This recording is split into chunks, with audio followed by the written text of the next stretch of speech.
So this is the last in a series that we've been doing over the last 8 weeks on the subject of the art of navigating life. And if you're interested, you can see all the other ones. They're on the website. Go onto the Sunday thing and you'll find the whole series there.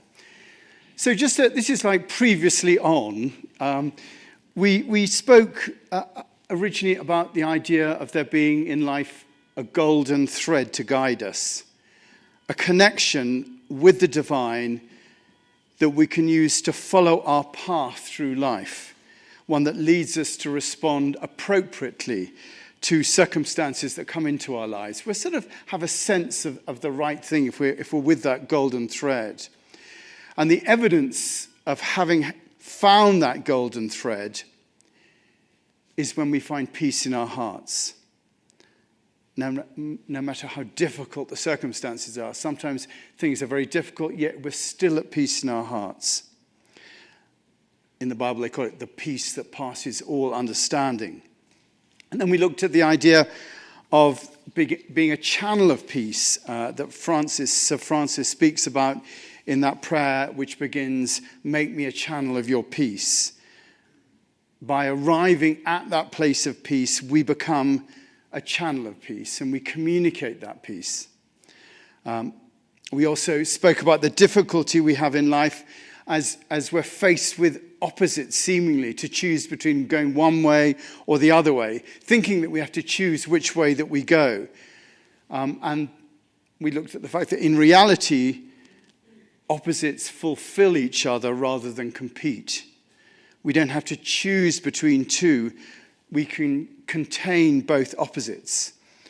What we think are opposites, in fact, are simply different places on a spectrum, be they male and female, sweet and sour, even left and right in politics, right or wrong.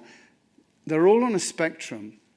And if we realize that, we can see ourselves within that spectrum, and we can know that the spectrum is one that's inextricably connected in all areas, because we're connected.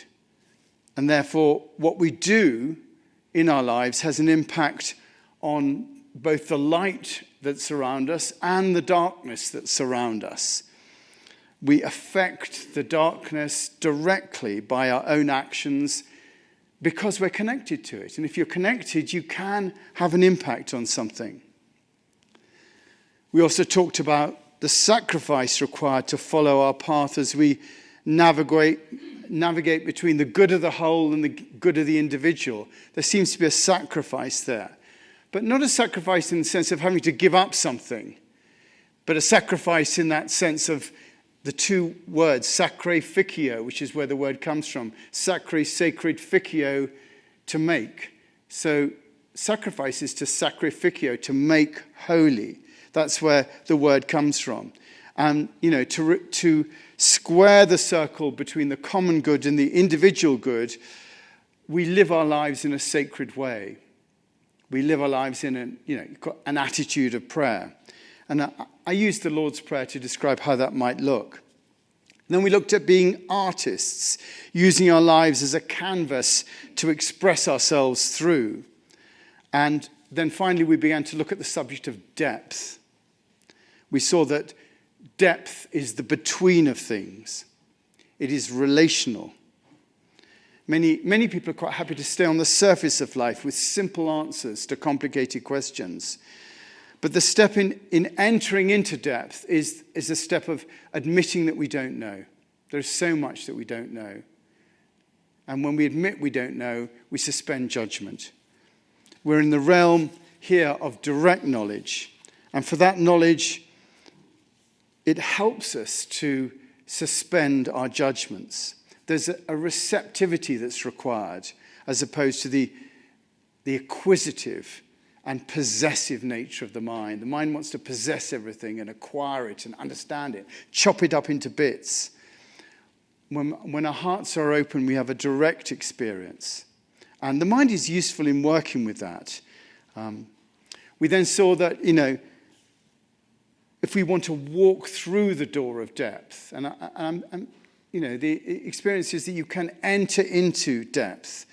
We have to, first of all, want to go deeper than the surface. And then we have to consciously take that step through the door of depth. And it's really a step into the present moment. The step into a present moment is the step into depth. When we decide to be in the present moment, it's like going through the wardrobe into Narnia. Boom. Suddenly it opens. It's no longer a horizontal plane, but is a plane of depth. And it's comes with a shock of direct experience of not being held back by the mind. And we see the futility of the mind breaking things into pieces, trying to shape it and mold it. To live in depth is all we have, and we just have to open ourselves to that not knowing, because in that not knowing, coming to the end of previously on, but in that not knowing is our humility. And we're talking about navigating. I was talking about the fact that in our humility lies our compass to our lives. When we have that humility, then the compass starts to operate. And then we take the final step once we have that humility. And I think the final step in terms of navigating our way through our lives is navigating our way and arriving at a place of wonder. Arriving at a place of wonder. Abraham Herschel says, as civilization advances, the sense of wonder declines. Such decline is an alarming symptom of our state of mind. Mankind will not perish for want of information, but only for want of appreciation. The beginning of our happiness lies in the understanding that life without wonder is not worth living. What we lack is not a will to believe. What we lack is a will to wonder. Awareness of the divine, he says, begins with wonder. Awareness of the divine begins with wonder. It's the result of what man does with his higher incomprehension when you get to that point of not knowing. The greatest hindrance of such awareness is our adjustment to conventional notions and mental cliches. That hinders our wonder. Wonder, or he uses this amazing phrase, radical amazement. The state of maladjustment to words and notions is therefore a prerequisite for an authentic awareness of what is wonder. And so as we move towards Thanksgiving, we're invited to be in that wonder as to what's right in front of us. And it's so interesting, isn't it, that, Jesus says specifically, one of the things that you see wonder is in children's faces, particularly when they're very young. Amazing wonder. And isn't it interesting that Jesus said, unless you become like little children, you will not enter the kingdom of heaven. And what he's talking about is that experience of wonder that we see in little children. It's almost like we go through we start in wonder, and we go our whole life, and we unlearn wonder, so, oh God, trudging through it. And then suddenly, if we manage to do this, we arrive back at wonder, and we wonder at what's right in front of us. That poem from Mary Oliver has that sense of wonder. I held my breath, as we do sometimes, to stop time when something wonderful has touched us, as with a match which is lit and bright but does not hurt in the common way, but delightfully, as if delight were the most serious thing you ever felt. The seriousness of wonder. Our response, wonder is our response to our inner world meeting our outer world. Wonder. It's an appreciation of presence. The presence of the present moment and the presence that we have ourselves, both within and without that presence. We navigate ourselves to a point of arrival that brings wonder. After the service, I always go out for a run down the Rio Grande Trail. And last week, we talked about in the present moment, I was running along.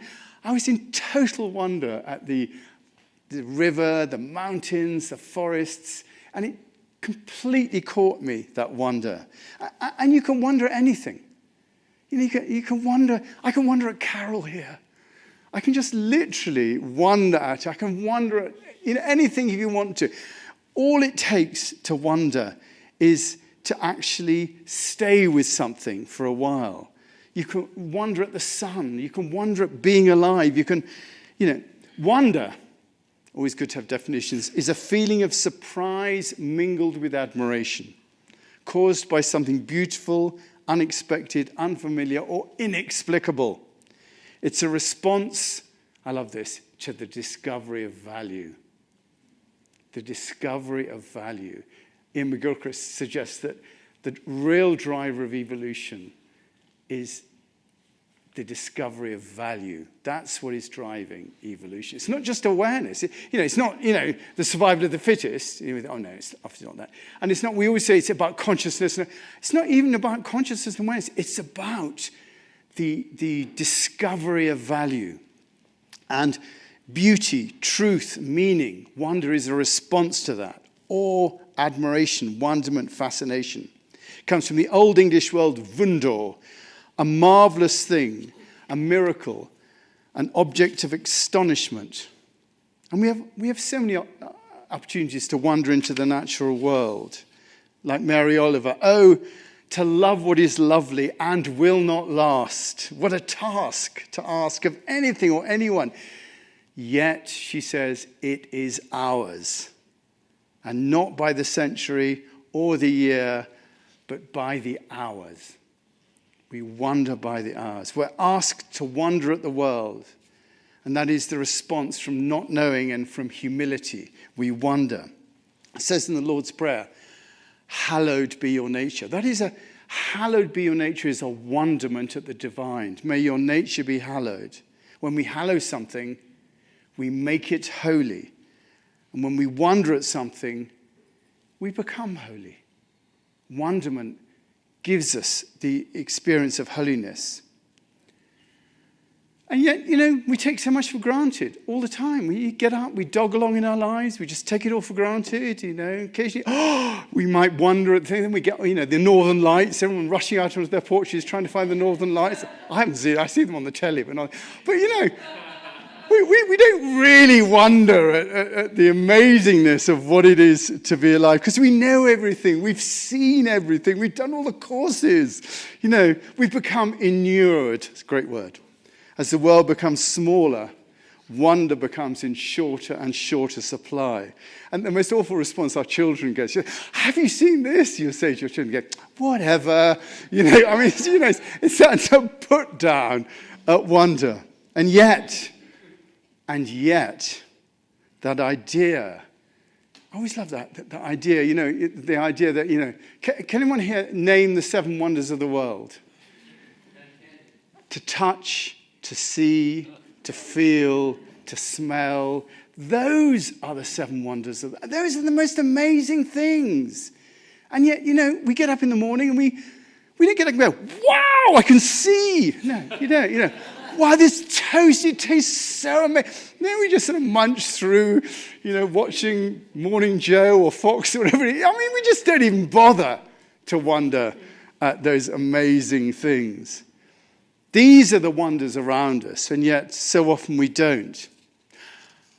Unlike bad experiences, which stick to us like Velcro, and we have to pay thousands in therapy, to get out of these experiences, wonderment just sort of slips off us, like Teflon. You just forget about it instantly.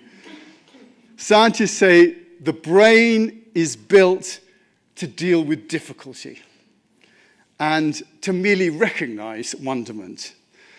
You have to appreciate something, apparently, for at least 15 seconds for it to really go in. So wonderment is actually something you can work on. You can work on wonderment. It's a function of that, as we said a few weeks ago, the most valuable thing in the world today is not gold or platinum, it's attention. That's what everybody wants. That's what all the politicians pay for and try and get, is your attention. And to give your attention is a valuable thing. And you can give your attention to arrive at that point of wonderment. Rather than just noticing for it to have an impact, you have to feel it and take it in. You know, you've been on all the courses that say, eat slowly. Notice the colour of the trees. You go, yeah, I know. Staying with it rather than turning away. You know, it's the same. But it all builds our ability to appreciate wonder. And I always like that experience, particularly in Aspen. Do you know what wealth is? Wealth is the ability to appreciate experience. Isn't that amazing? You get some billionaires, just don't appreciate it. They throw more and more money at it and don't.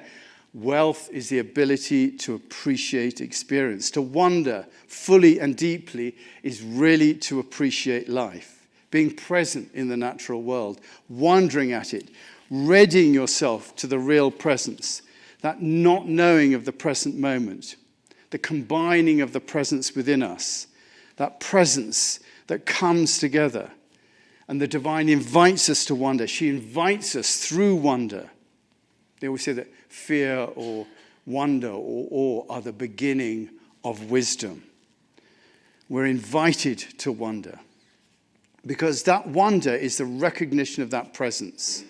Somewhere we're thrown into an encounter with a real presence in life. And that wonder turns out to be the actual meaning of life. It is the entry point to contemplation. Wonder is the entry point to contemplation. It is the door to the contemplative life. Think of it, when you're meditating, you are wondering at the present moment. Without wonder, there is no contemplation. And what are we contemplating? In that meditation, we're contemplating the divine, something that we cannot know, only contemplate. We can only be with it because God is bigger than anything. It's bigger than our thoughts, bigger than our understanding. We cannot, as we said last week, get our heads around it. The distance between the earth and the edge of the observable universe is 46 billion light years, making the diameter of the universe 91 billion light years. I mean, and a light year is distance that it takes for light to travel in a year. Can you imagine that? The size of that. How can we name something that's bigger than that? We can only wonder. Wonder is our response to living life consciously. We glimpse it in trees, in the sunset, in a baby's face. And our response is wonder. Wondering at the natural self. And in doing that, we find out who we really are in God. We are the person that God knows through our wonderment. And we arrive at our yes to life through our wonder. The veil is lifted. And we see not through a glass darkly, but we see face to face. The veil of the temple, rent in twain. Nothing is profanum outside the temple. Our wonder is our acknowledgement at the holiness of all, that God is in all things around us, and we wonder at that. I held my breath, as we do sometimes, to stop time when something wonderful has touched us, as with a match which is lit and bright but doesn't hurt in the common way, but delightful, as if delight were the most serious thing you ever felt. The geese flew on. I've seen them again. Maybe they will someday, somewhere be there. Maybe I won't see them again. It doesn't matter. What matters is that I saw them. I saw them as through the veil, secretly, joyfully, clearly. It is here that we arrive at life, through wonder.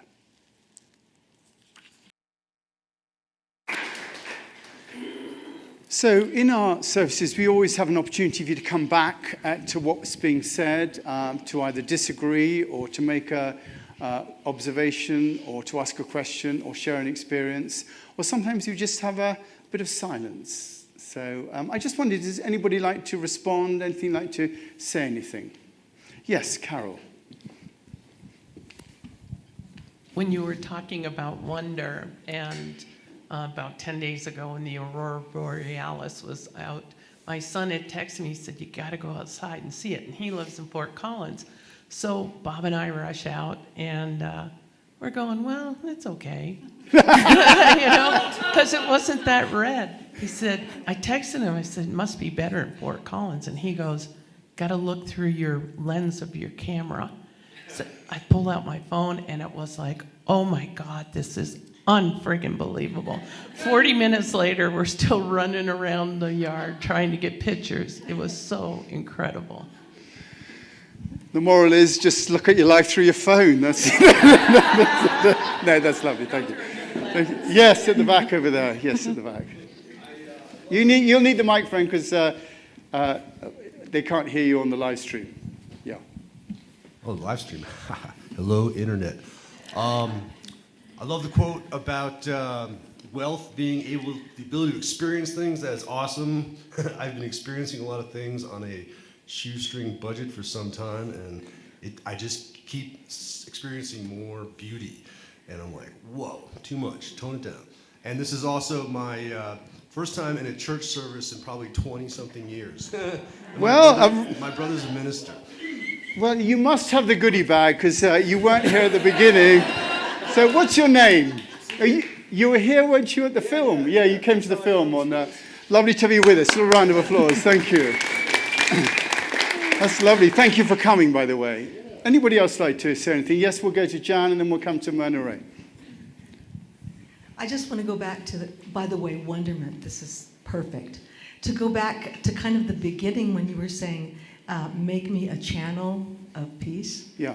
Interesting translation. I think the original that I remember is, Lord, make me an instrument of thy peace. Just to say, as a musician, when you're an instrument, you gotta, maybe the channel thing is just like, get out of the way.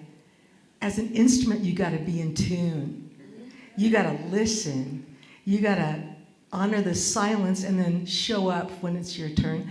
And then that wonder of being in the present moment, since music happens in time, one note at a time. And so, damn, I hit that note. Or I remembered the lyric, or all these other people are singing.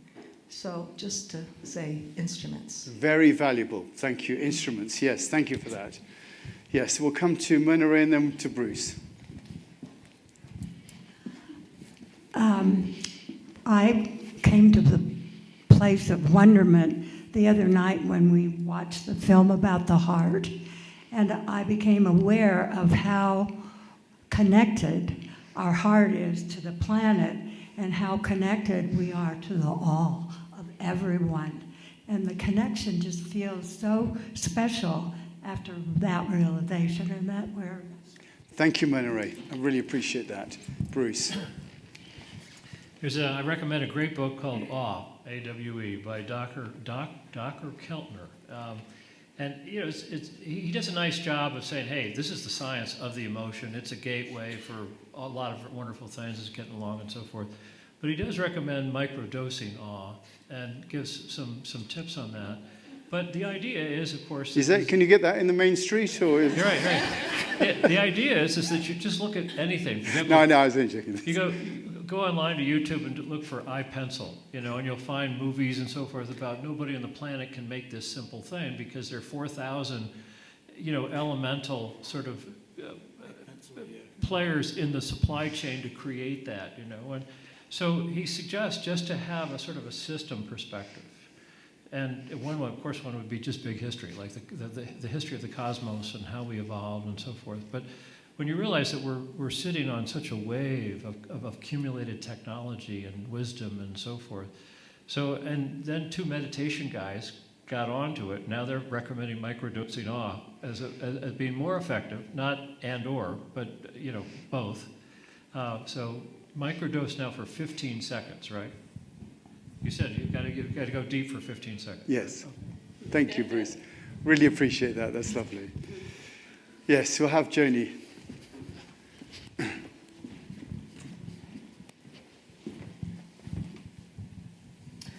Thank you so much for this beautiful, beautiful service and the music. As we're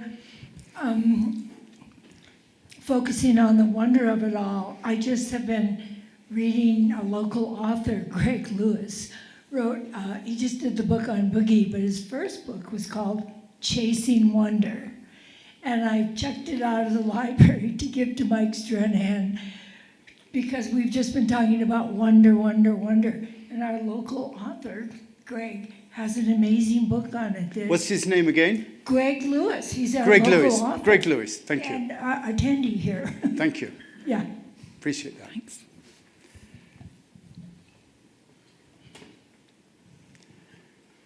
We just want to say, you know, throughout this series, I've so appreciated the conversations and the way that we've moved through this particular topic. When people have said things, they've actually enabled us to go from one to the other. And for me, these conversations are so important, and I really appreciate those of you who are willing to stand up and say something, because it does make a contribution.